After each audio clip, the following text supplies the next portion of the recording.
En estos días se llevó en España el proceso por el cual el gobierno español informa del estado de situación del país a su pueblo, digamos, ¿no? El informe sobre el estado de la nación. Algo así como la apertura de sesiones legislativas acá, que cómo estamos y a dónde queremos ir sería. Y la verdad es que allí se decidieron cosas muy importantes, entre ellos dos impuestos a las rentas extraordinarias o a las rentas inesperadas, así se promueven a los sectores energéticos y a los sectores bancarios. Lo único, a mi modo de ver, esto es una opinión muy personal, digamos, ¿no? De lo más interesante después de lo que fue la renegociación con los bonistas privados, lo que puso en discusión en la Argentina, lo que se puso en discusión en la Argentina, con el aporte solidario de las grandes fortunas, continuado después por algo que promovió Guzmán, antes de que su nombre fuera sinónimo de golpe inflacionario, fue el de la renta inesperada, ¿no? La idea de discutir que aquellos que se habían beneficiado de la guerra, particularmente empresas energéticas o alimentarias, en este caso bancarias en España, pagaran un tributo por esa nueva rentabilidad que no estaba en sus planes, ¿no? Y que llegó de modo inesperado a sus contabilidades. ¿Y por qué digo eso? Yo parto de una idea siempre, y es que la que no está en un lugar está en el otro lugar. Entonces, en la economía, la pobreza de un lugar se explica por la ganancia en el otro. No estamos hablando de cuestiones elásticas, estamos hablando básicamente de que el incremento de la pobreza tiene que ver con el incremento de la riqueza. Están atadas, ¿no? Hay allí una conexión que no se puede cortar. Y estas rentas extraordinarias obedecen a una situación excepcional.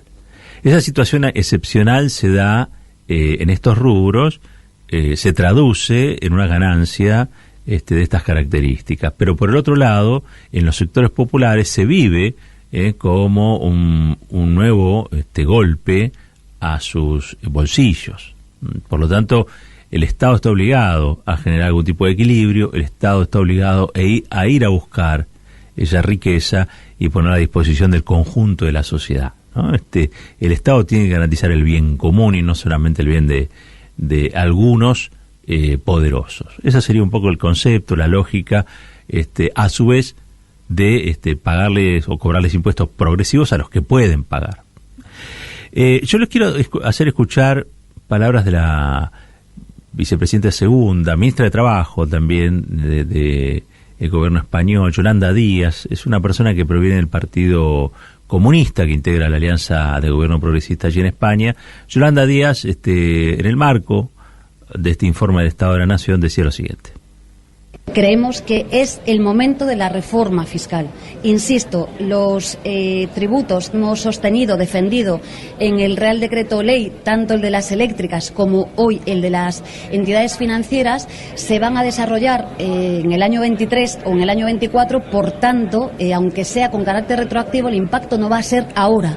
La pregunta que nos hacemos es ¿quién va a pagar esta crisis? Por eso nosotros sí comprendemos, entendemos que es el momento de la reforma fiscal, justamente para poder aligerar las cargas a las clases medias y que, insisto, los que más tienen, artículo 31, singularmente las empresas cotizadas en bolsas que han tenido beneficios por encima de los 64.000 millones de euros, puedan efectivamente sufragar los costes de la crisis. Es más, hago un llamamiento a esas grandes empresas a que se corresponsabilicen con nuestro país. Es el momento, es ahora. Bueno, en el marco de esta reforma fiscal de la que habla Díaz, es que se impulsan estos dos gravámenes a las rentas inesperadas en los rubros energéticos y en los rubros también financieros o bancarios. Esto está ocurriendo en España ahora, ¿sí?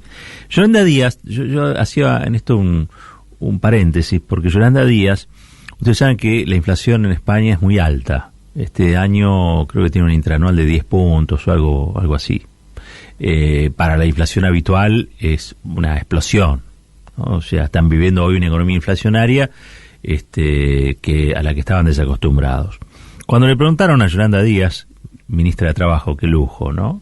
Qué lujo, sobre cómo se explicaba la inflación, dijo, bueno, no sé yo de dónde saca los datos, pero dijo, en un 83% es por los beneficios empresariales. Es por el impulso a la maximización de la renta de los grupos concentrados de la economía. Esto dijo Yolanda Díaz, una ministra de Trabajo, vicepresidenta segunda además del Estado español, del gobierno español. Ay, patria querida, ¿no? Podríamos decir acá con Yolanda Díaz. 83% explicado por los beneficios empresariales, que es lo que se da también aquí, digamos, con la concentración de la riqueza, cuando nosotros vemos los balances. Yo siempre veo mucho el Destape, allí está la mejor cobertura sobre algo que no se ve. La UCA tiene el observatorio de la pobreza, y todos los días te va contando cuánto aumentan los pobres y lo mal que viven. El Destape tiene el observatorio de la riqueza, está mirando los balances todo el tiempo de las grandes empresas y te dice cuánto ganan, cuánto reparten utilidades. Repartir utilidades es llevarse los accionistas platita a la casa. Clarín reparte, por ejemplo, utilidades en dólares. Ganan fortunas, y ganan fortunas, en el caso de Clarín, por su inmenso poder de lobby político, la capacidad que tiene Clarín para crear una realidad donde los políticos están a su servicio, ¿sí? O que crean que no pueden ir contra Clarín porque Clarín es hiperpoderoso. Por el otro lado pasa también las alimentarias, las energéticas, también han ganado fortunas, y todo eso se refleja en los balances. Lo pueden ver en cada una de las notas que aparecen en el Destape, en el portal del Destape, y la verdad es que es orgullo del periodismo argentino que alguien lo haga. O debería hacerlo, en todo caso. Vuelvo al tema de la renta inesperada. Yo no sé qué pasó con la renta inesperada, me gustaría saberlo. Es la más esperada, del más esperado o de los anuncios, ¿no?, que se podrían llegar a hacer. ¿Por qué? Porque el anuncio que hizo el otro día Batakis, obviamente apuntaba a tranquilizar a los mercados, obviamente que dejó con sabor amargo a los sindicatos del Estado, porque planteó un congelamiento, digamos, noticias que tienen que ver con la restricción y no con la expansión, básicamente. ¿Por qué? Y porque los grandes grupos concentrados esperan ese tipo de discursos, ¿no? Esperan un tipo de discurso que digan que el Estado va a bajar el gasto, porque el aumento del gasto se sostiene en impuestos imposibles de pagar. Ese es el cantito, ¿no?, que tenemos, el cantito de tribuna de la barra brava empresarial argentina, que considera que ellos son los principales afectados por la crisis. No es lo que dicen los balances, pero bueno, tienen la capacidad y el poder para hacernos creer al resto, y sobre todo a los que tienen que tomar decisiones, que contra ellos no se puede. Por eso yo quería traer ese ejemplo de España. Más que nunca hoy la Argentina tendría que estar discutiendo este tipo de tributos, entre otras cosas porque ustedes saben, digamos, el gasto se puede financiar con la restricción o el recorte, pero también con mayores erogaciones, ¿no?, con mayores recaudaciones, y eso es muy importante.